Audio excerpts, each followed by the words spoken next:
Everyone has a story. And so does everything. Antique, vintage, or curio. Honestly, so exciting to see a doll like this from the 1800s in such incredible condition. Like, we've had collections that have sold for, tens of thousands to hundreds of thousands of dollars. Technological innovations, cultural significance, personal memories. What is it that gives each of these unique items their timeless quality? Can't find these anywhere. No. Join us as we blow off the dust and breathe new life into the past and the curious. In this episode of The Past and the Curious, we dive into the realms of early motorbikes, iconic toys, and legendary sci-fi scripts. Discover the innovation behind the 1901 Lamson motorbike. Yeah, for the general public of the time, to be on the landscape where these motorbikes and bicycles are riding about, it was all new to a lot of people. Explore the 1976 Z-Wiz and Hot Wheels collection. For a beginning collector, I mean, $1 or $2 a piece, and you can't find a more durable toy. Unveil the stories behind the Star Wars and Star Trek movie scripts. The iconic "I am your father" line was actually kept aside for only on-floor scripts. So in this one, it's not actually there. In the blurb where it would be, it actually just says omit, omit, omit.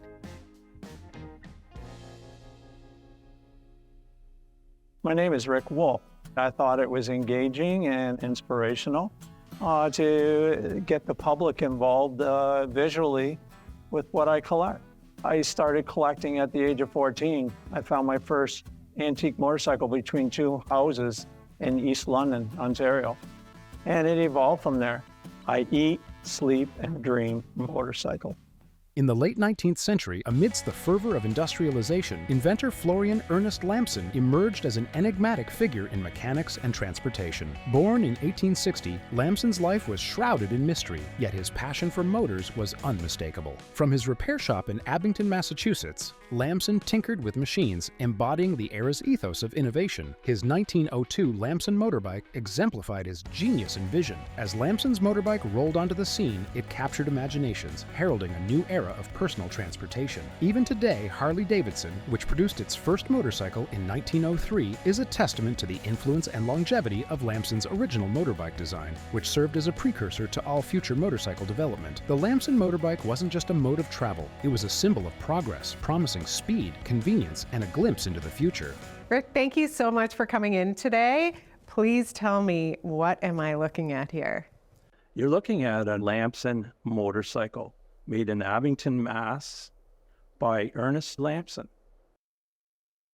Wow. And how did you come to own this bike?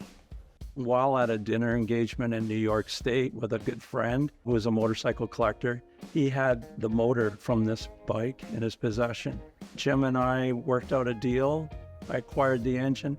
It wasn't till a couple of years after that, a friend had acquired a periodical advertising this said motorcycle. Wow. Then the research kicked in.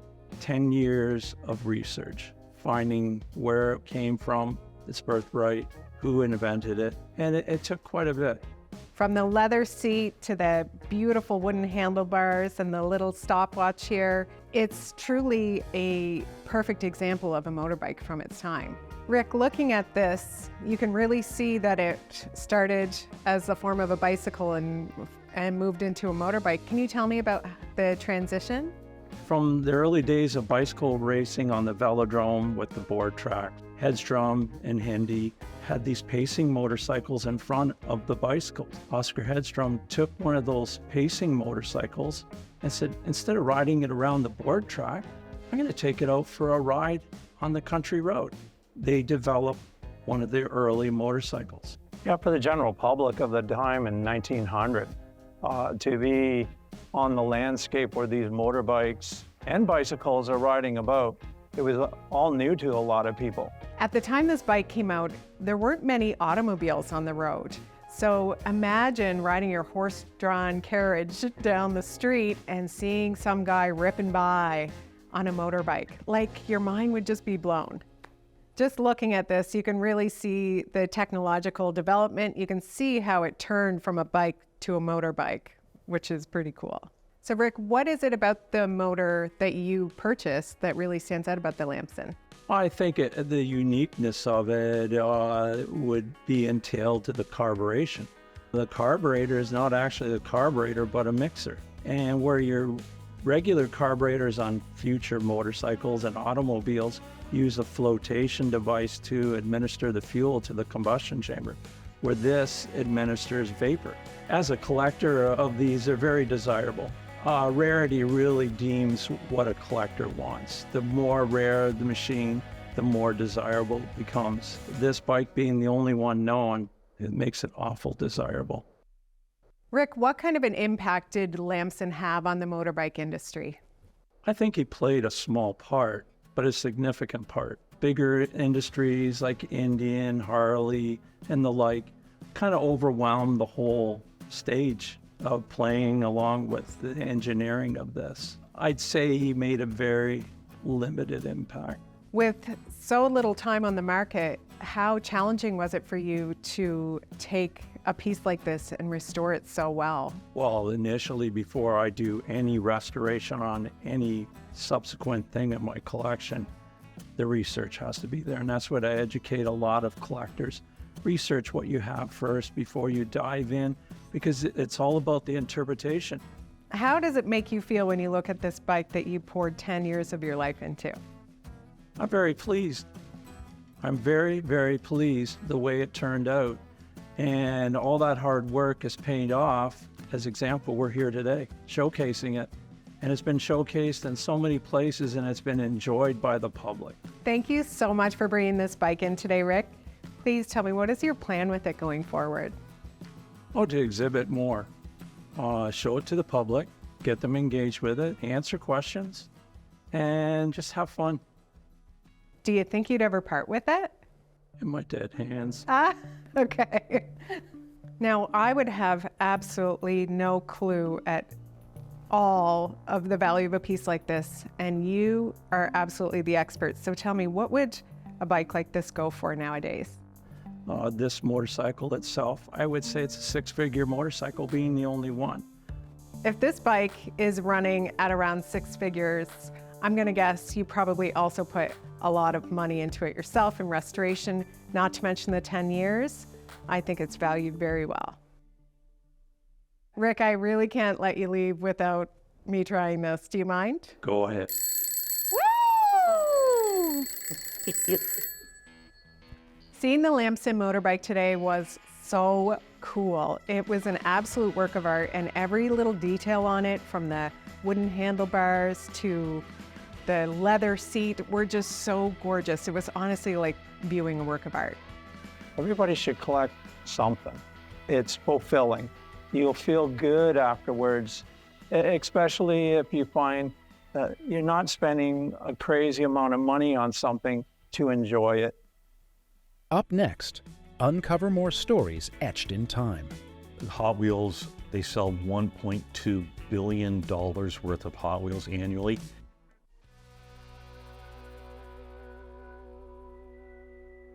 My name's Jack McDonnell, and I brought in a very small sliver of my die-cast car collection that primarily focuses on Japanese vehicles, Nissan and Datsun in particular. The Hot Wheels Z-Wiz series, introduced in 1977, was modeled after the Datsun 240Z, a Japanese sports car that became a sensation in the early 1970s. Hot Wheels capitalized on this popularity by creating the Z-Wiz series, featuring accurate and detailed die-cast replicas of the Datsun 240Z. From 1977 to 1984, the Z-Wiz series saw several variations, including changes in paint colors, wheel types, and packaging.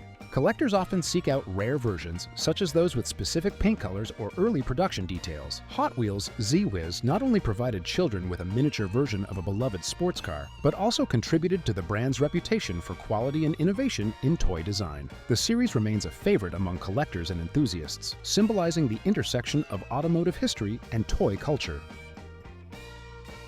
Well, welcome to the show, Jack. Thank you so much for bringing in this marvelous collection today. Thank you. I appreciate that. Thanks for having me. This is a sampling primarily of the Datsun 280Z. I own a 1976 Datsun 280Z that I've had for 40 years. This is my car here. In the collector's market today, Hot Wheels are one of those commodities that are appreciating rapidly. More and more collectors are coming into the fold, and I would say there's an incredible future there for investment. This is the original 1968 release from Hot Wheels. When Mattel launched Hot Wheels, these are the 16 vehicles that they produced. They're referred to as the Sweet 16, and the significance of this particular lot here is half of them are from me as a kid. This one was the first Japanese vehicle casting that Mattel's ever released. It was based on the Datsun 280Z, which I own. Hot Wheels, being the smart die-cast manufacturer that they are, they started to really elaborate on bringing in more Japanese vehicles because they realized that there's a real significant interest there. There is now a plethora of Japanese vehicles that are really the mainstay of the Hot Wheels lineup. They sell over 500 million Hot Wheels annually. For a beginning collector, I mean, $1 or $2 a piece, and you can't find a more durable toy. You know, these were played hard, but they're still, you can still see the paint on them. Hot Wheels really kicked Matchbox's butt when they were released. And the reason for that is because they rolled faster, and they were just plain faster. They incorporated a piano wire for the axle and the suspension. And the wheel design, the car runs straight, it runs true. And I mean, when I saw that, like I'd be playing with my Matchbox and I'd be pushing them across the floor and they'd go okay. When Mom brought home these Hot Wheels, it was game over. All of those things add up to a toy that's great to play with. They functioned well, the colors are terrific, and they're a lot of fun to play with. Absolutely, they are. They're a lot of fun to play with. And I'm not gonna lie, I roll them on the floor still, and you kind of relive your childhood, and that's part of the reason why I have the collection. Jack, what space do these cars hold in your life, current time? Quite a significant amount, actually. My shop, where I do my classic car restoration, that's my full-time gig now. I have an office over my shop, and fortunately it's a large office, and it's full of my collection. Jack, when you're gazing around your office, what comes to mind for you? My collection, it keeps me connected to my childhood. And it's very important for me to do that.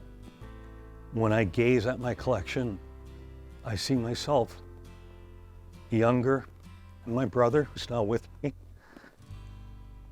Danny passed away when he was 15. And we played with these. So that keeps me connected, keeps his memory in my heart. You can tell he was a very important part of your life growing up. With all of the history, it's easy to see that there's a legacy there that Hot Wheels is a huge part of. Can you talk a little bit about where the hobby is going? Absolutely. You know, the hobby is expanding exponentially. Hot Wheels, they sell $1.2 billion worth of Hot Wheels annually, and that has increased over the last decade. It's a steady incline. Jack, one of the questions we inevitably come to is, do you ever plan to part with your collection? Or what are your plans for it in the future? It's a good question, Tim. I don't think I will part with the collection. I would probably donate this when the time comes to do that. Yeah, the value is here for me. Okay. As a point of interest, I know this car has a special place in your heart But can you talk a little bit about past and current value for this piece? So I paid $300 for that about 3 years ago, and it's worth now about $700. That's for one vehicle. Some of the new castings that I purchased, a BRE Datsun 510 and a 240Z, I paid maybe $100 for them. They're $700 now in a couple of short years. Couple of years. Yeah. Now that's a pretty good appreciation. It is, and the appreciation, a lot of it is based on how many castings were produced. The monetary value of some of these as collectibles is all well and good, but the fact that they're going home with you, Jack, I think they're going right where they belong. You're right, Tim. They are. Have fun playing. I appreciate that. Thank you very much.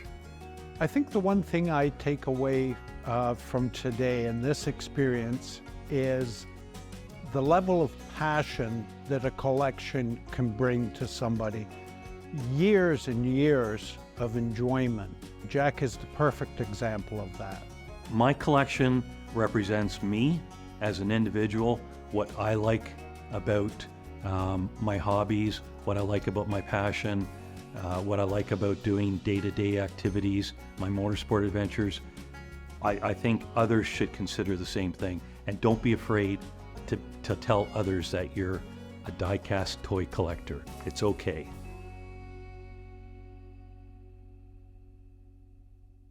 Up next, more of history's mysteries. He actually wanted to buy the rights to Flash Gordon, and he wasn't able to get that. So then he went and he wrote Star Wars.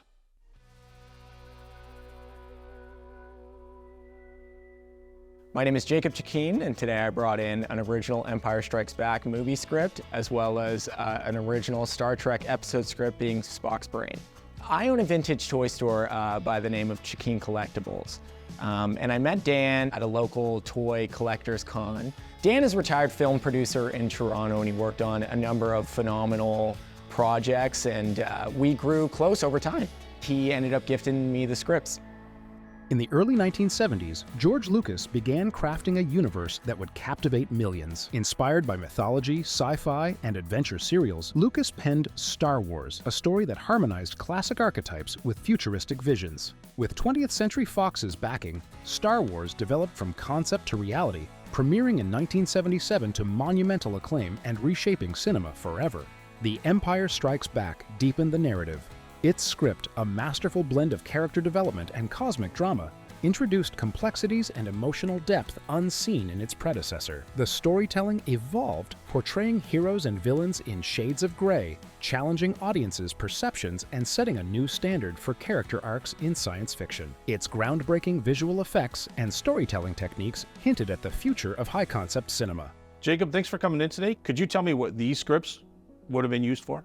Absolutely, yeah. So Dan did kind of inform me that these were producer scripts. The way that you can tell that is with The Empire Strikes Back, it's stamped in black ink. If it was on the floor, it would have been in red ink. And you see here how this one, the Star Trek script, is in yellow, which means it's a revised draft. Not quite complete, but right in the middle process there.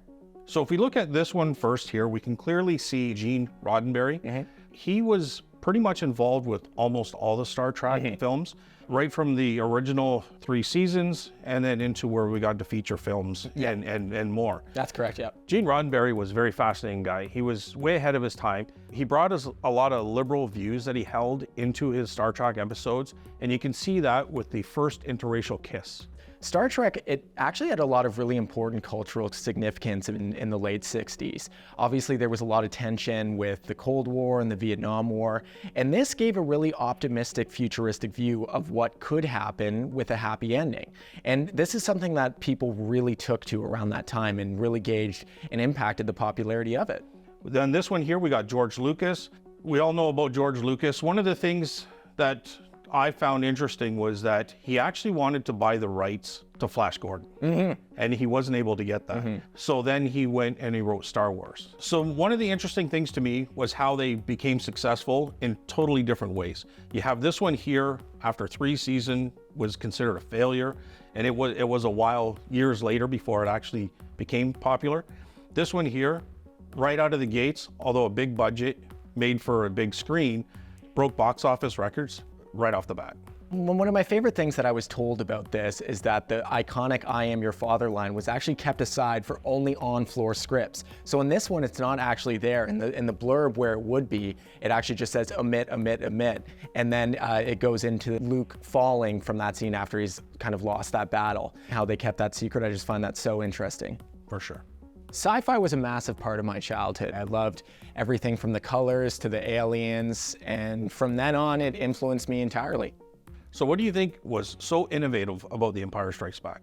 Well, George Lucas definitely had his influences set right. He had a ton of influences from The Hero with a Thousand Faces to The Day the Earth Stood Still, and he implemented all of those things into model miniatures, prosthetics, stop motion, just to name a few. And the rotoscoping for the lightsabers as well.